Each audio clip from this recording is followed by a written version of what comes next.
കുറെ നാൾക്ക് ശേഷം ഒരു ബൈക്ക് ട്രിപ്പ് പോവാണ്. വേറെ എങ്ങുമല്ല, തെങ്കാശിക്കാണ് പോകുന്നത്. തെങ്കാശിയിലെ ഗ്രാമഭംഗിയും സൂര്യകാന്തി പാടവും പുഷ്പ സിനിമ ഷൂട്ട് ചെയ്ത തിരുമലൈ മുരുകൻ ടെമ്പിളും ഒക്കെ കണ്ടിട്ട് വരാം. Welcome back to Tenkasi vlog. രാവിലെ 4 മണിക്കാണ് വീട്ടിൽ നിന്ന് ഇറങ്ങിയത്. നേരെ നമ്മൾ പമ്പിൽ ചെന്നിട്ട് ഫുൾ ടാങ്ക് പെട്രോൾ അങ്ങടിച്ചു. അവിടുന്ന് നേരെ ചങ്ങനാശ്ശേരി, തിരുവല്ല, അടൂര് വഴി പുനലൂര് ടൗണിൽ തന്നെ ഉള്ള ഈ കാണുന്ന ഹോട്ടൽ ശ്രീകൃഷ്ണ ഭവനിൽ നിന്ന് രാവിലത്തെ ബ്രേക്ക്ഫാസ്റ്റ് അങ്ങ് കഴിച്ചു. ഫുഡൊക്കെ കഴിച്ചുകൊണ്ട് കുറച്ച് അഡ്വഞ്ചർ പിടിക്കാൻ നമ്മൾ അച്ചൻകോവിൽ വഴിയാണ് തെങ്കാശിക്ക് പോകുന്നത്. ആദ്യം ഗൂഗിൾ മാപ്പ് കുറച്ച് ചതിച്ചെങ്കിലും ഈ ഒരു റൂട്ട് ഒരു രക്ഷയില്ലാത്ത റൂട്ടാണ്. കാട്ടാനയൊക്കെ പ്രതീക്ഷിച്ചാണ് ഈ വഴിക്ക് പോയത്. കാട്ടാനയൊന്നും കണ്ടില്ല, പകരം ഒരു മയിലിനെ കണ്ടു. അങ്ങനെ നമ്മൾ അച്ചൻകോവിൽ വന്നപ്പോഴാണ് ഒരു കട്ടയെങ്കിലും റേഞ്ച് കിട്ടിയത്. അങ്ങനെ ഈ കടയിൽ കയറി കുറച്ച് വെള്ളമൊക്കെ മേടിച്ച് കുടിച്ച് റെസ്റ്റ് എടുത്തു. അങ്ങനെ വന്നപ്പോഴാണ് ഈ വാട്ടർ ക്രോസിംഗ് കണ്ടത്. അങ്ങനെ അവിടെ നിന്ന് കുറച്ച് വീഡിയോസും കാര്യങ്ങളൊക്കെ എടുത്ത് വന്നപ്പോഴാണ് ദേണ്ട നിൽക്കുന്ന വലിയ മയില്. അവിടുന്ന് നേരെ ചെക്ക് പോസ്റ്റ് ക്രോസ് ചെയ്ത് വന്നപ്പോഴാണ് ഈ ഒരു കാഴ്ച കാണുന്നത്. തമിഴ്നാടിന്റെ ബ്യൂട്ടിയാണ് ഈ കാണുന്നത്. ഒരു രക്ഷയില്ലാത്ത വ്യൂ ആണത്.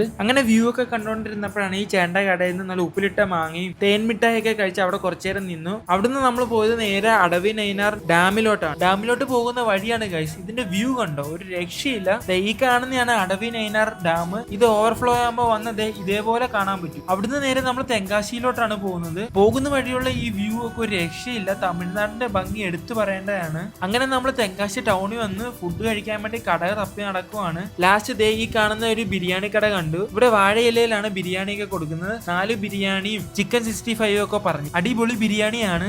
നമ്മുടെ മന്തിയിലെ ചിക്കന്റെ അത്രയും സോഫ്റ്റ് ആണ് ഇവിടുത്തെ ചിക്കൻ. ഞങ്ങൾ 4 പേര് കഴിച്ചപ്പോൾ 540 രൂപയാണ് ആയത്. അപ്പൊ നിങ്ങൾ ഈ വഴിക്ക് വരുവാണെങ്കിൽ ഈ കടയിൽ നിന്ന് നോക്കി വെച്ചോ. ബിരിയാണി കഴിച്ച് നേരെ സൂര്യകാന്തി പാടം കാണാൻ സുന്ദരപാണ്ഡിപുരത്തേക്ക് പോവാണ്. അവിടെ വന്നപ്പോഴുള്ള കാഴ്ചയാണ് ഈ കാണുന്നത്. ഇവിടെ വന്നപ്പോൾ എല്ലാം കരിഞ്ഞു ഉണങ്ങിയിരിക്കുന്നു. അങ്ങനെ അവിടെ ഉള്ള ചേട്ടനോട് ചോദിച്ചപ്പോഴാണ് കാര്യം അറിഞ്ഞത് സൂര്യകാന്തിയുടെ സീസൺ ഒക്കെ കഴിഞ്ഞു പോയെന്ന്. പിന്നെ ചേട്ടൻ പറഞ്ഞ് അങ്ങോട്ട് മാറി ഒരു സ്ഥലമുണ്ട്, അവിടെ പോയി നോക്ക്, ചിലപ്പോൾ കാണാൻ പറ്റുമോ. അപ്പൊ സൂര്യകാന്തി കണ്ടോ ഇല്ലയെന്ന് നമുക്ക് അടുത്ത വീഡിയോ കാണാം. ബാക്കി തെങ്കാശി വിശേഷങ്ങളും ബോർഡർ ചിക്കന്റെ വിശേഷങ്ങളുമായിട്ട് അടുത്ത വീഡിയോ കാണാം.